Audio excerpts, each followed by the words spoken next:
শালা হিটা উঠে যায়, কি খেলোয়াড়টা হয়েছে।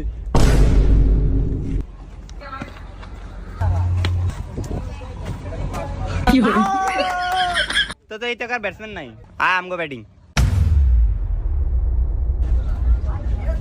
আর তুই আমি নাম আর তুই আউটে গেলে কুফাটা লাগবো 6 রান। আর আমি পারি একে খেলো আমি পারি না, আমি 6 মারমু। তুই কে পাত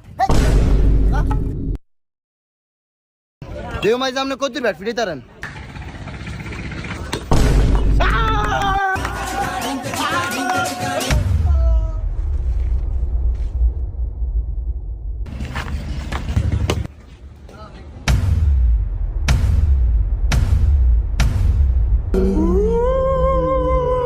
ও মা গো, এটা হলো ভূতের বাড়ি, আমি এখন